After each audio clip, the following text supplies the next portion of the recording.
بسم الله الرحمن الرحيم. معاكم قناة مطبخ لولي للأكلات البسيطة على قد الإيد. 100 وصفة على قد الإيد.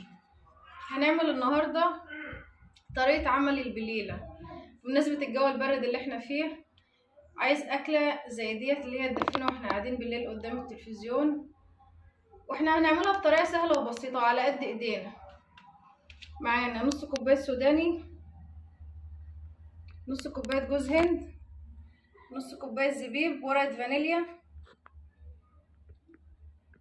معانا معلقتين نشا، ونص كيلو غلة بليلة، معانا كوباية كريم شانتيه ضربناها،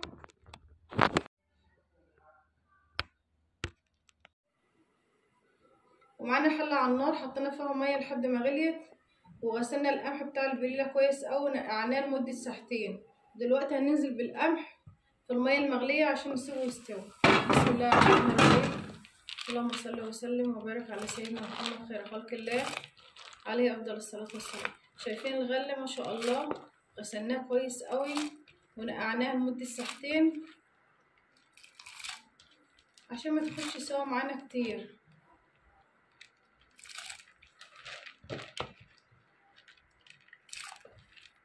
يا غلة بسم الله ما شاء الله عليها، جميلة بيضة وجميلة.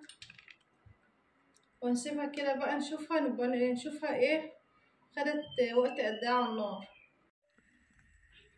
احنا سلقنا الغلة بتاعت البليلة، هي فضلت على النار حوالي تلت ساعة لان احنا كنا منقعينها لمدة ساعتين، ما خدتش سوا على النار كتير. ودلوقتي حطينا حلة حطينا فيها كيلو لبن على النار، وهننزل دلوقتي بالبليلة بعد ما استوى. بسم الله الرحمن الرحيم. اللهم صل وسلم وزد وبارك على سيدنا محمد خير خلق الله عليه افضل الصلاة والسلام. بصوا البليلة بعد ما استوت بسم الله ما شاء الله، شايفين لونها عامل ازاي وجميلة؟ شايفين حبة البليلة ما شاء الله جميلة.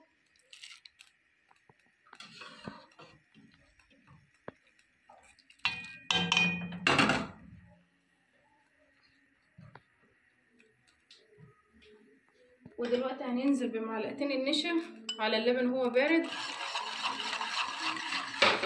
ورقة الفانيليا،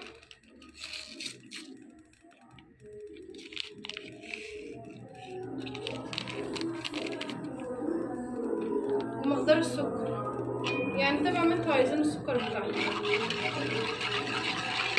وهنقلب البليلة كده في اللبن لحد ما تبدأ تغلي معانا.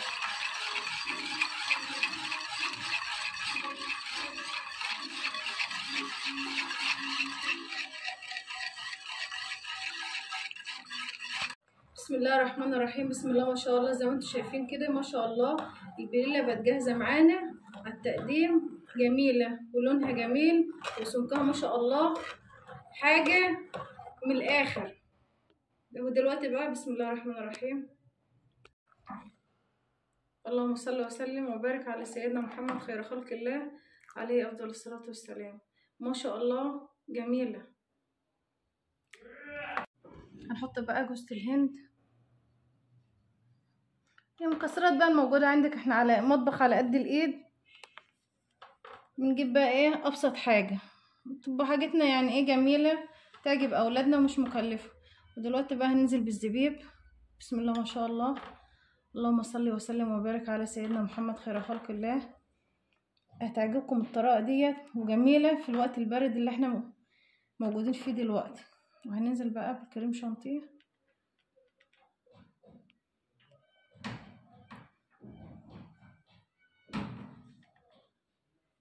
ما شاء الله حاجة من الآخر، وجربوها وهتعجبكم جدا. ننزل بقى بالسوداني،